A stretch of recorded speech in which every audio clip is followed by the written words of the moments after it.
The fluorescent lights buzzed overhead as I lay on the gurney, my hospital gown scratchy against my skin.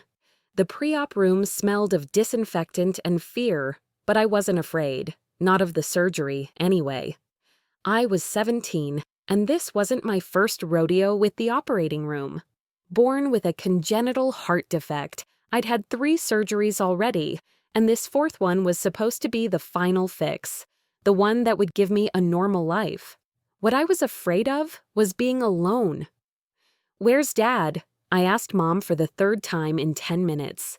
She was perched on the edge of the uncomfortable visitor's chair, her phone buzzing incessantly in her purse. "He'll be here, sweetheart. You know how traffic can be." Her smile was strained, the kind that adults use when they're lying to protect you. But I was 17, not 7, and I could see right through it. The nurse came in to check my IV one more time. "We'll be taking you back in about 15 minutes, she said cheerfully. "Is your support person here?" "He's coming," Mom said quickly, but her eyes darted to her phone again when it rang. I watched her face change as she answered. The color drained from her cheeks, and her voice dropped to a whisper. "What do you mean she failed? All of them." A pause. "I understand, but Marcus is about to—" Another pause, longer this time. "Yes, I know it's her future, but—" She hung up and stared at the phone like it had bitten her. "Mom? That was your father.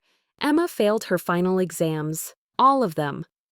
Emma was my older sister, 21 and in her 3rd year of pre-med at Stanford. Dad's golden child, the one who was going to be a doctor like him, carry on the family legacy. He's driving up to Stanford right now to meet with her professors, see if there's anything they can do. The words hit me like a physical blow. "He's not coming?" Mom's silence was answer enough. "But it's my surgery. It's the big one, the one that's supposed to fix everything." My voice cracked, and I hated myself for it. 17 was too old to cry about Daddy not being there, but here I was, tears burning behind my eyes. "I'm here, honey. I'll be right here when you wake up." It wasn't the same, and we both knew it. Dad was the doctor in the family. He'd been there for every surgery, explaining everything in terms I could understand, holding my hand until the anesthesia took hold, being the first face I saw when I woke up. He was my rock, my protector, my hero. And he was 200 miles away, holding Emma's hand instead of mine. The anesthesiologist came in then, a kind-faced woman with graying hair. "Ready to take a little nap, Marcus?" I nodded, not trusting my voice. As they wheeled me down the hallway, I caught one last glimpse of Mom in the waiting room, already on her phone again, probably coordinating the Emma crisis management. Even she was distracted, her mind split between her 2 children. The last thing I remembered before going under was the crushing realization that when it really mattered, I would always come second to Emma. I woke up 6 hours later in the ICU, my chest feeling like it had been hit by a truck. The surgery had gone well, better than expected, the surgeon told Mom, but I barely heard the details. All I could focus on was the empty chair beside my bed where Dad should have been sitting. He called that evening, his voice bright with false cheer. "Hey, champ!" I heard everything went perfectly.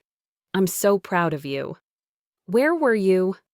The words came out flatter than I intended, devoid of the hurt I felt. "I'm sorry, Marcus. Emma needed me. You understand, right? This could affect her entire future. Medical school, her career. This could have affected my life too," I whispered. "What if something had gone wrong?" "But it didn't. See? Everything worked out fine. I knew you were strong enough to handle it." Strong enough to handle it. Not, "I should have been there." Not, "I'm sorry I let you down." Just an expectation that I would be fine with being abandoned when I needed him most. That phone call was the moment everything changed. Not gradually, not over time, but in that instant, the pedestal I'd kept Dad on for 17 years crumbled, and I saw him clearly for the first time. A man who would always prioritize Emma over me, who saw my strength as a reason to give me less attention rather than more support. The recovery was long, 6 weeks before I could return to school, 3 months before I could exercise normally. Dad visited twice, both times bringing Emma with him. Both visits focused primarily on her recovery plan from her academic disaster. She'd managed to get into summer courses, was retaking her finals, was back on track to apply to medical school.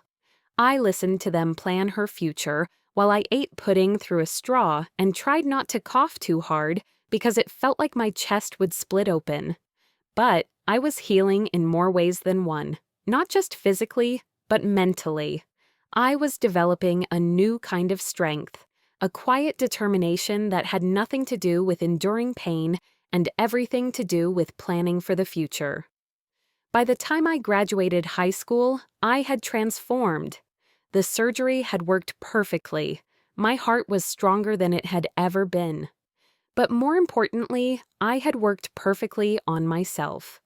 I threw myself into academics with a focus I'd never had before, partly because I finally could without worrying about my health, but mostly because I had a goal now. I was going to become a doctor. Not because Dad expected it, he'd never expected it from me, the sick kid, but because I was going to prove something, to him, to Emma, to myself. I applied to 15 universities, including Stanford. When the acceptance letters came in, I had options, good ones, including an offer from Johns Hopkins with a partial scholarship. But the one I really wanted came through in April.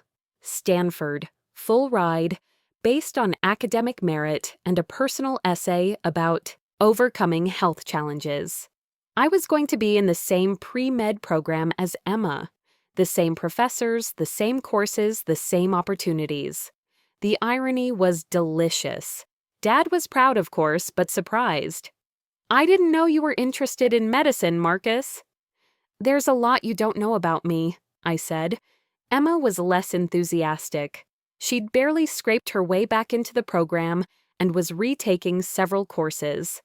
Having her little brother, the sick one, the one who'd needed constant care, suddenly appear as competition wasn't part of her plan. "Are you sure about this?" she asked me privately. "It's really hard, Marcus. Maybe you should start with something easier, work your way up." "Like you did?" The words came out sharper than I intended, but I didn't take them back. Her face flushed. "That was different. I had other things going on." Other things like parties and boyfriends, and assuming that being Dad's favorite meant she didn't have to work as hard as everyone else. Stanford was a revelation. For the first time in my life, I wasn't the sick kid. I was just Marcus, a pre-med student like any other, judged solely on my performance. And I was performing. Organic chemistry, which had nearly derailed Emma the first time, came naturally to me. Maybe it was all those years of learning about medications, or maybe I just had a better foundation because I'd taken high school seriously. Either way, I aced it while Emma struggled through her retake. Physics was harder, but I had something Emma had never needed to develop: discipline. Years of physical therapy, of doing exercises even when I didn't want to, of pushing through discomfort for long-term gain. Studying 6 hours a day was nothing compared to some of the things I'd endured. By the end of my freshman year, I had a 3.9 GPA. Emma, finishing her delayed coursework, scraped by with a 3.2. The family dynamics at Christmas were interesting. "How are classes going?" Dad asked us both over dinner. "Great," Emma said quickly. "Really finding my groove now." "Marcus is top of his class in organic chemistry," Mom mentioned casually. Dad's fork paused halfway to his mouth. "Really? That's wonderful, son." The surprise in his voice was unmistakable. Even now, even with evidence right in front of him, he couldn't quite believe that I might be good at this. "Who's your professor?" Emma asked, and when I told her, her face went pale. That's the one who failed me the first time." "I know," I said, meeting her eyes. "He mentioned it." The lie came easily, but the effect was perfect. Emma spent the rest of dinner in uncomfortable silence, while Dad kept glancing between us, clearly trying to process this new information. By sophomore year, the roles had completely reversed. I was the one getting calls from Dad asking about my grades, my research opportunities, my MCAT prep timeline. Emma was the one he worried about, the one who needed extra support, extra chances. I started getting invited to family dinners where Dad would show me off to his colleagues. "This is my son Marcus, pre-med at Stanford." Top 5% of his class. The same colleagues who had heard about Emma for years, who had been told she was the future of medicine in the family. Emma started avoiding these gatherings. Junior year brought research opportunities. I applied for a position in the cardiac surgery lab. My childhood experiences had given me unique insight into patient perspective that the professors found valuable. Emma applied too, but with her lower grades, she ended up in a basic biology lab cataloging specimens. "It's not fair," she complained to me after a particularly frustrating family dinner where Dad spent 20 minutes bragging about my research to Uncle Robert. "You got a head start because of your condition. Professors feel sorry for you." "Feel sorry for me?" I set down my drink carefully. "Emma, I spent my childhood in hospitals. I missed months of school for surgeries. I couldn't play sports, couldn't do half the things other kids did. If that gave me some kind of advantage, it's because I earned it." "That's not what I meant." "No, I think that's exactly what you meant. You think this is easy for me because people pity me. But you know what? Dad never pitied me. He abandoned me when I needed him most because he knew I was strong enough to handle it alone." "Remember?" Her face went white. She remembered. The MCAT was scheduled for spring of junior year.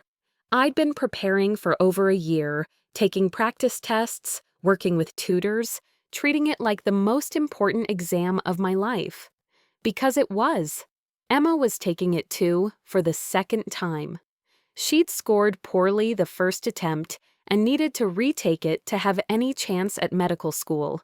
We took it on the same day, at the same testing center. Sat 2 rows apart in the silent room, working through the same questions that would determine our futures. I finished with time to spare, confident and calm. Emma was still frantically bubbling answers when time was called. Scores came back 6 weeks later. I scored in the 95th percentile. Emma scored in the 60th. An improvement from her first attempt, but not enough for the top-tier medical schools she'd always assumed she'd attend. Dad called me first. "Marcus, this is incredible. With scores like this, you can apply anywhere. Harvard, Johns Hopkins, UCSF, anywhere you want." "Thanks, Dad." "I'm so proud of you. I always knew you had it in you." Another lie, but I let it slide. "What about Emma?" A pause. "Emma will find her path. Not everyone is cut out for the top programs." Not everyone is cut out for the top programs. The same Emma he'd driven 200 miles to help when she failed her exams, abandoning me in my moment of need. Medical school applications were a bloodbath. I applied to 15 schools, including Harvard, where Dad had done his residency. Emma applied to 23, casting a much wider net. The interviews were grueling, but I was prepared. My personal statement about overcoming health challenges while developing empathy for patients was compelling. My grades and test scores were exceptional. My research experience was solid. Most importantly, I had a story that resonated, the sick kid who became the healer. Emma's story was more complicated. She'd had setbacks, needed second chances, shown inconsistency. Medical schools don't like inconsistency. Acceptance letters started arriving in March. I got into Harvard on my first try, something Dad had failed to do at my age. I also got into Johns Hopkins, UCSF, and Stanford's own medical school. Emma got into 3 schools, all lower-tier programs. Respectable, but not the prestigious career she'd always envisioned. The family celebration dinner for my Harvard acceptance was surreal. Dad kept using words like amazing and unprecedented and never imagined. Mom kept taking pictures. Emma sat at the end of the table, picking at her food. "You know," Dad said, raising his wine glass, "I always knew Marcus was special. From the time he was little, facing all those surgeries with such courage, I knew he had the heart of a doctor." The heart of a doctor. The irony was perfect. "Remember when he had that big surgery junior year of high school?" Dad continued. "I knew then that he was going to do something incredible with his life." I felt the room go very still. Emma's fork clattered against her plate. "You mean the surgery you missed?"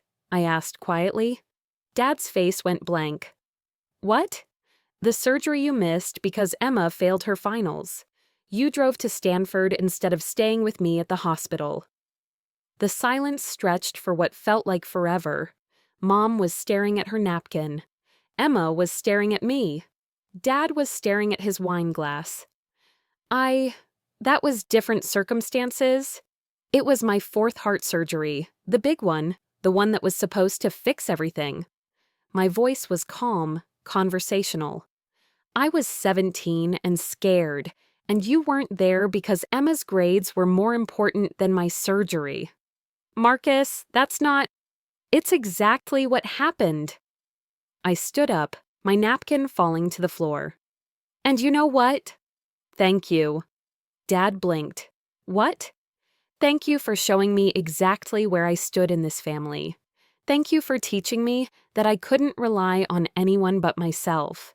Thank you for abandoning me when I needed you most, because it made me stronger than Emma will ever be." Emma made a small sound, like she'd been slapped. "You spent so many years worried about Emma, making excuses for her, giving her second chances, that you never noticed I didn't need any of that. I just needed my father to be there when it mattered. But you weren't, and look how it turned out." I gestured around the room, at the Harvard acceptance letter still sitting on the counter, at the family dinner celebrating my success. I got into Harvard. Emma got into Toledo. I'm going to be the doctor you always wanted, and she's going to be mediocre. All because you chose wrong that day in the hospital. The words hung in the air like smoke. Dad's face had gone completely white. "I think," I said quietly, "that was the best thing you ever did for me." I left for Harvard 2 months later. The goodbye with Dad was awkward, formal. He kept trying to apologize, but I didn't want to hear it. The damage was done, the lesson learned, the revenge complete. Emma and I barely spoke. She left for medical school in Ohio the same week I moved to Boston. But Mom surprised me. As she helped me load my car, she said, "You know, he really does regret it. That day at the hospital." "I know," I said, "but regret doesn't change anything." "No, but forgiveness might. Someday." I kissed her goodbye and drove away from the life where I'd always been second choice. 4 years later, I graduated magna cum laude from Harvard Medical School. Dad flew out for the ceremony, beaming with pride as I walked across the stage. Emma came too, now finishing her 3rd year at Toledo, doing fine but unremarkably. At dinner afterward, Dad stood up to make a toast. "To Marcus, who proved that sometimes the greatest strength comes from the greatest challenges." I raised my glass politely, but inside I was thinking about that 17-year-old kid on the gurney, scared and alone, watching his mother take phone calls about his sister's problems. That kid had died on the operating table that day, in a way. The person who woke up was harder, more determined, less trusting, but also more successful, more accomplished, more self-reliant. "Thank you," I said when Dad finished his toast, "for everything." He smiled, thinking I meant the support, the pride, the celebration. But I meant the abandonment. I meant the lesson in self-reliance. I meant the crystal-clear demonstration of where I stood in the family hierarchy and the motivation it gave me to climb higher than anyone expected. The best revenge, it turns out, isn't dramatic confrontation or public humiliation. It's quiet, methodical success. It's becoming so undeniably accomplished that everyone has to acknowledge what they missed, what they underestimated, what they threw away. Emma never matched my achievements. She became a family practice doctor in a small town in Ohio, perfectly competent but never exceptional. Dad still worries about her, still makes excuses for her, still sees her as needing protection.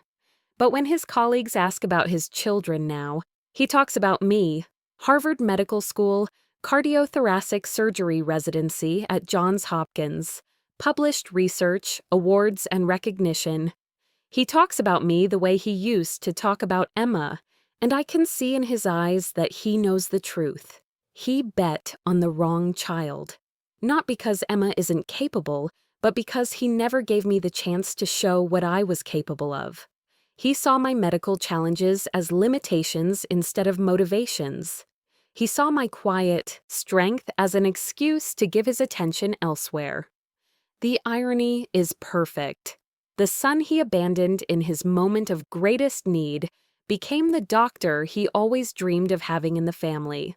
And every time someone compliments him on raising such a successful son, I know he thinks about that day in the hospital, that choice, that moment when he drove away from the child who needed him toward the child who was failing. I don't hate him anymore. Hate takes too much energy, and I have a career to build. But I'll never forget the lesson he taught me that day, that the only person you can truly count on is yourself. Sometimes I think about calling him, having that conversation about forgiveness that Mom suggested. But then I remember the fluorescent lights buzzing overhead, the empty chair beside my hospital bed, the phone call where he chose Emma over me, and I think, why fix something that worked out so perfectly? After all, I am exactly who I'm supposed to be. Strong, successful, and utterly self-reliant. Just like he taught me to be.